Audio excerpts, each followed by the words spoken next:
Hello everyone and welcome. I am Eddie and we are playing Fallen Enchantress. This is episode 4 and last time we just met our first opponent, which is Craxis. I think they are of the same alliance than me. Yes, it's Empire. They are neutral toward us and they haven't met Pariden and Gildan. And here you can see a summary of the empire. So they only have one city. They have a lot of money. Yeah, because Craxis, they get a big. They have a trait that gives them, I think, 800 guilders from the start of the game. And last time we also founded our second city. And we found a couple of spots to found some more cities. Yeah, and I probably won't be able to settle here because he already have a settler out here. So he'll probably get this probably settle a city in here before I can even come close.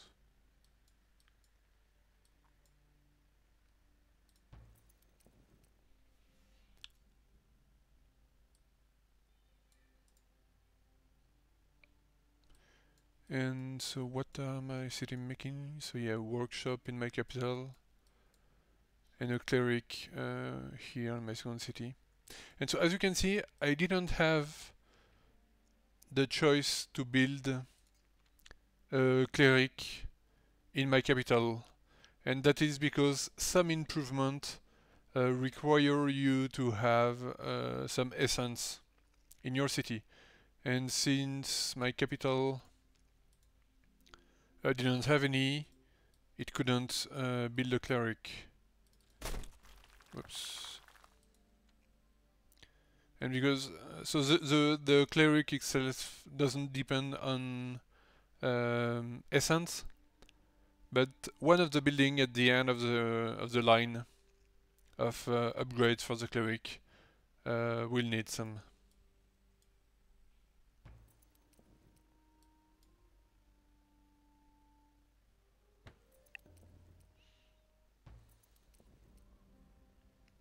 And we just finished researching leatherworking. So yeah, that's because we found the lost library that gave us a big boost in research. And so we are going after training now.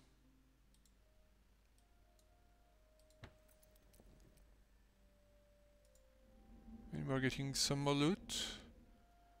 A shield. Let's see, what do I have equipped? I have a practice sword, which is a one-handed weapon. So I can wear this. And yeah, since I'm strong enough, I won't even lose any initiative for it. So now I'm getting some pretty good defense.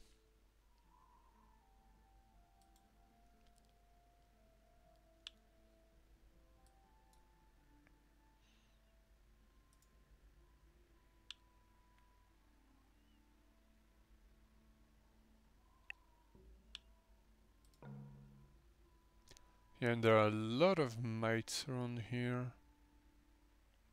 And a big bone ogre army that I really don't want to mess with. Okay, this one is pretty weak, I should be able to take it.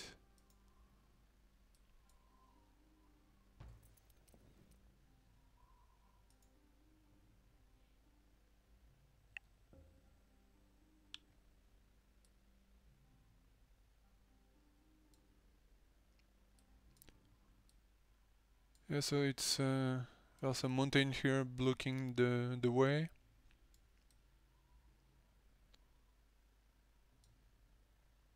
Let's try to go this way around them.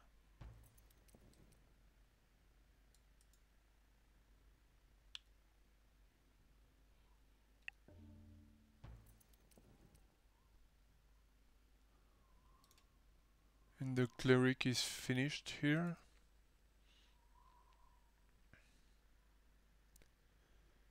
So I'm going to go with the workshop and a bell tower to reduce the unrest.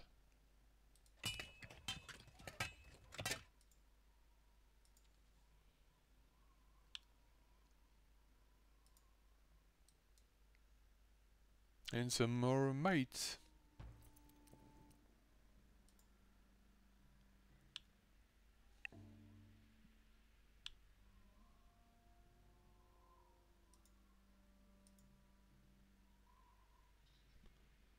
And here we have a Darkling army, which might be a bit more dangerous for me.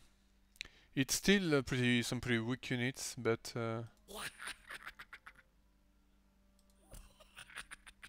they're basically the upgrade of the mites.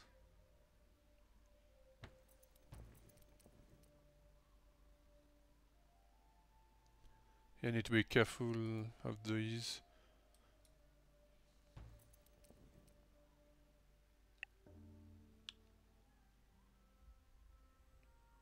And now I met, and oh yeah, they attacked directly. So yeah, he's going to die, unfortunately. Oh yeah, and he's going to get a wand. Do I have? No, I don't. I don't have an escape scroll, so I cannot flee.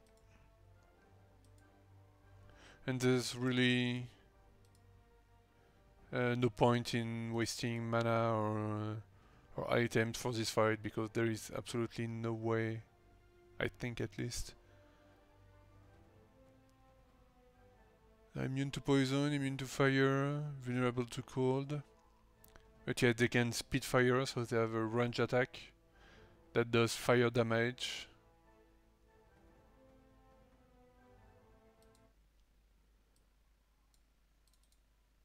And yeah, I don't have... Well, yeah, with only 16 HP. And 4 of them, yeah, basically don't have a chance.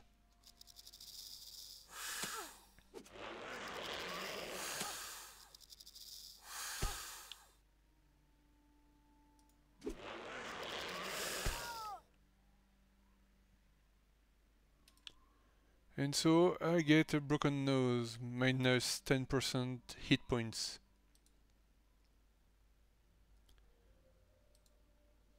And now my hero is, yeah, he's here.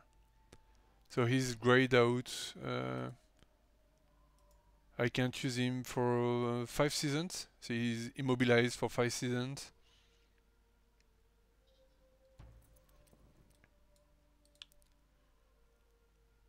So these are Paridon Scouts.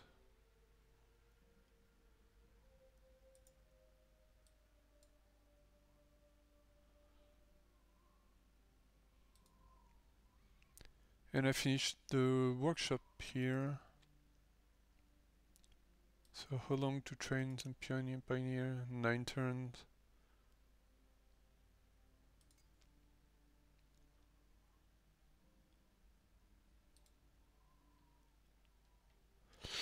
I'm going to first build the bell tower.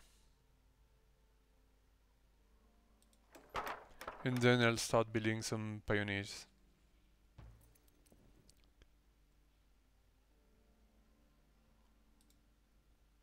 And yes, now since I built some building this way, it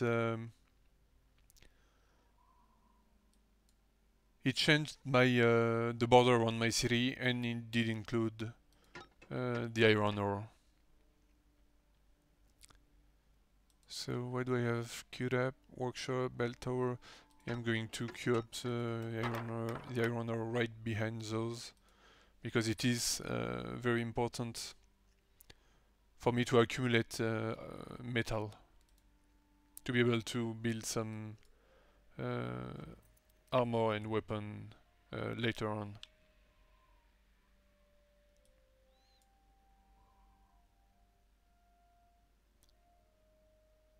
Yeah, so here we have some pretty high-level monster armies. I mean, we do have a lost library here.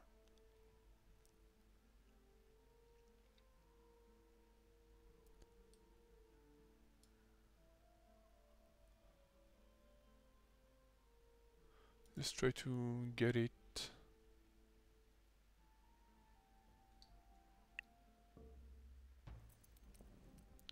Finish training. And I'm going back to civilization. We need to get mining first, which gives direct bonus to production for all your cities.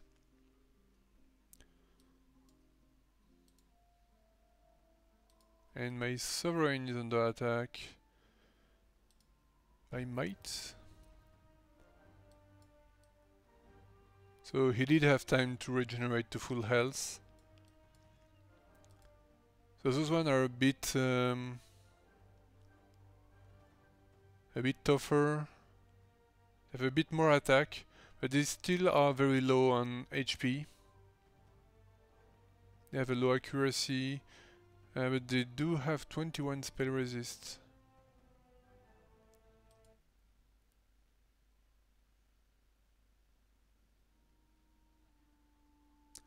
But now I do have Shadow Bolt. It does 7 damage and reduce their spell resistance by 5. But it does have a 2-turn cooldown. I'm still going to use it.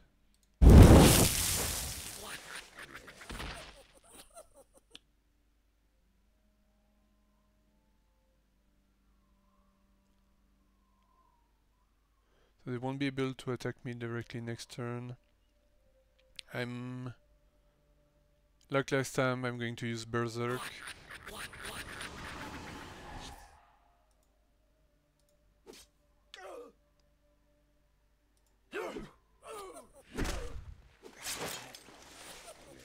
Yeah, so now with the... I have quite a high defense, so which is why I'm able to sustain.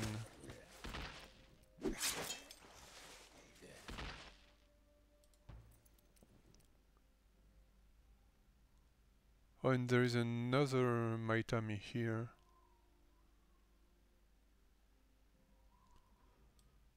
And there are a lot of monster generators around here.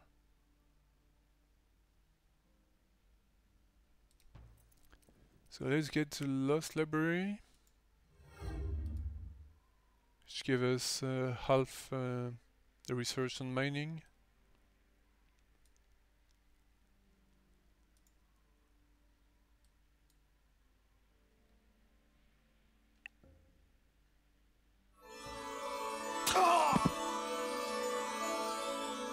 And I'm again under an attack by a bear cub. So bears in general are quite dangerous. This is the weakest of them. It's not as dangerous as the others, but they are extremely dangerous because of one ability, which is Maul. It means that when they attack, if they hit you, they get an extra attack, and there is no limit to it. They only stop hitting you when they miss. They do have a cumulative 15 penalty to accuracy for each subsequent attack, but they can do a lot of damage because of this. So this one, it's a cub, very low attack, and it already has 10 accuracy penalty to begin with, so it's not that dangerous. But the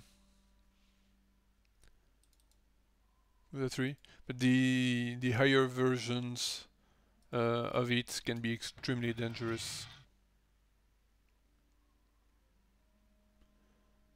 I don't have a couple of turns. Still going to be careful and wound it first. And yeah, I had my counter-attack, and so I was able to kill it before it could activate its Maul ability. Oh, and we have a big army here.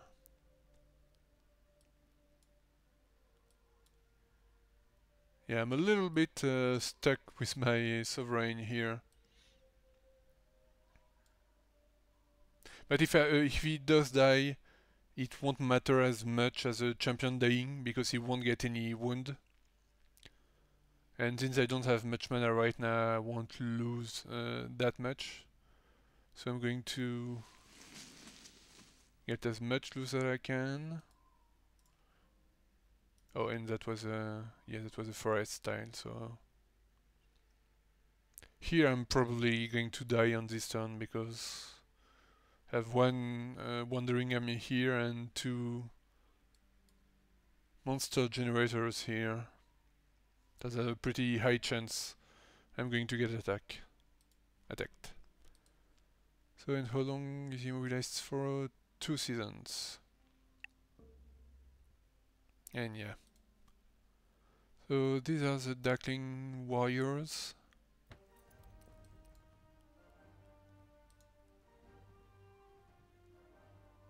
Yeah, so they have four Darkling per army here. So they have 24 attacks and 12 HP. And one weak warrior. So yeah, I'm probably going to die, especially since I don't have any mana. And so since I'm going to lose mana if I die anyway, I might as well use it. So let's Shadow Bolt.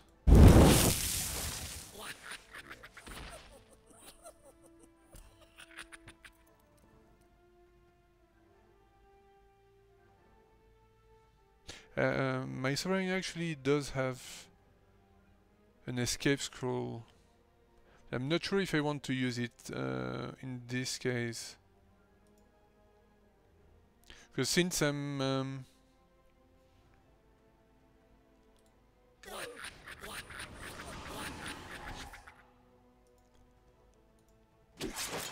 since I just researched some army technologies, I'm going to build some. I might actually not die here.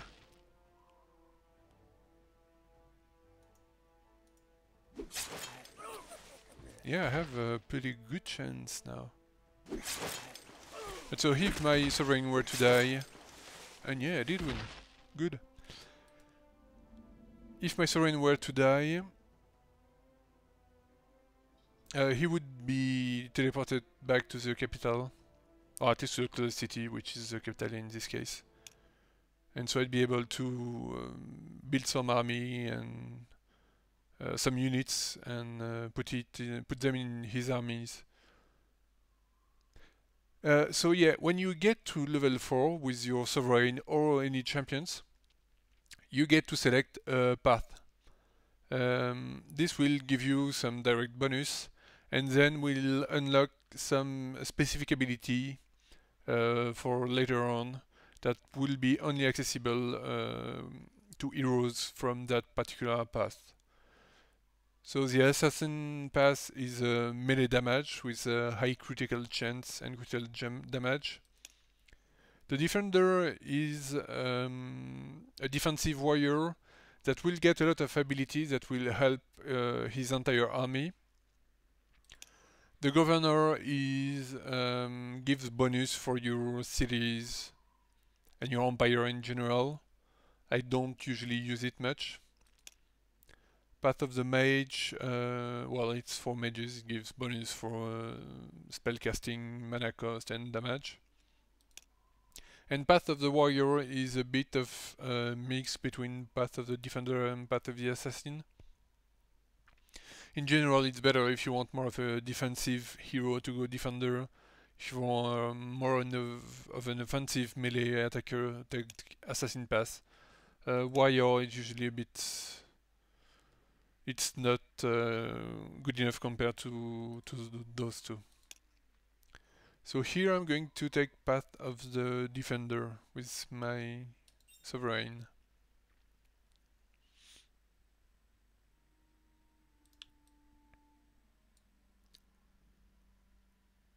And yeah, Wolf Army won't be able to take that.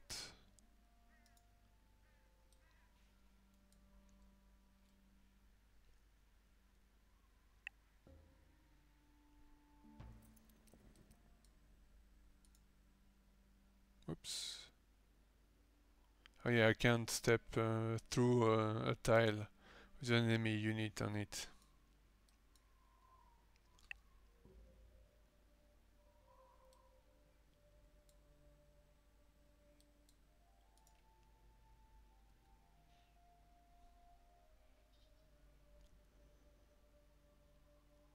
So let's check our champion.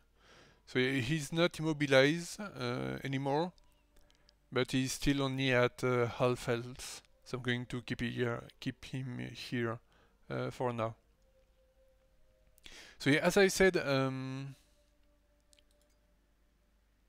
we did research the two techs that I wanted to make some spearmen. So it did unlock some unit types that are that come with the game. But you can design your own type of unit in the unit designer. That's one of the aspects of the customization in this game. So here you can see a defender, which is basically a leather armor, shield wearing and club wielding with a couple of traits. Militia, which is the very basic unit with absolutely nothing. And Grey March, which is a spearman without any armor. So you can, and then a scout that's good for scouting. So you can just hide the type of units that you don't want to use and then create your own. So as I said, I want to create a spearman. So you can select here a weapon from those that you have researched, but you can also, here if you select the upgradable spare, it will give your unit a spare, but when you unlock some better spare through research, it will change automatically this unit and it will use the better spare. It won't change a unit that you have already trained, but it will automatically change the design for this unit. So let's see with laser armor.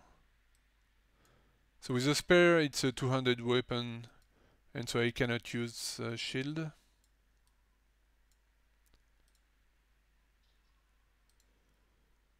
So how much weight is that? Okay, so that is a 50% encumbrance with the full laser armor, even with the plus 20 weight capacity. So I could add a belt of speed, but it will, since it's a magical item, it would require some crystal, which I don't have. You can change the look of your units, and then you can add some traits. So as I said, I like to have some high initiative units. So here I can take a trait that adds 15 wind capacity and 1 to attack, which would put my encumbrance below 40%, and so I don't have any more initiative penalty. Then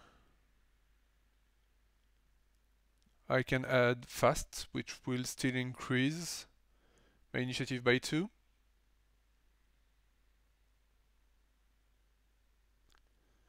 And I think I'm going to take the bloodthirsty trait as last, which adds 25% attack when I try to hit a damaged enemy. And so now I have a unit with 8 attack, because the basic spear is 7 attack plus 1 from the muscle trait. The spear is pretty good because even though the attack is not very high here, It ignores 50% of the defense of your opponent, and it makes your unit immune to counterattack. So that's pretty good. So now we get a unit which will cost 101 production to train. So let's save it. I can give a name to the unit. I tend to go very literal. So leather spearman. Again, you can change the pose and the background.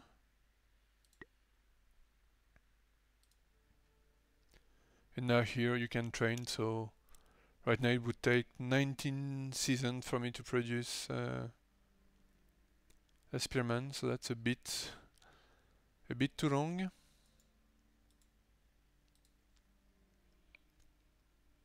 But I am producing a bell tower which would reduce the unrest in the city and make production a bit faster. But yeah, I don't have a high production city. This is only a 2 materials. It actually will probably be faster here because of the hammer enchantments.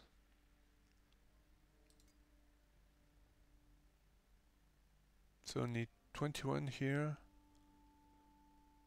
Oh yeah, because it does have a higher unrest.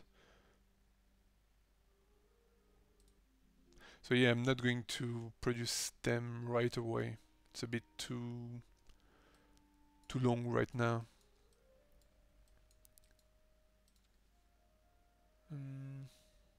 Yeah, and he's still resting.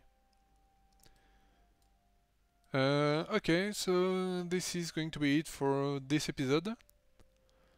Thank you for watching. If you have any suggestion, comment, or just want to say hi, please feel free to post a comment below. And if you want to see some more of my video, check my channel and subscribe. Thank you and see you later.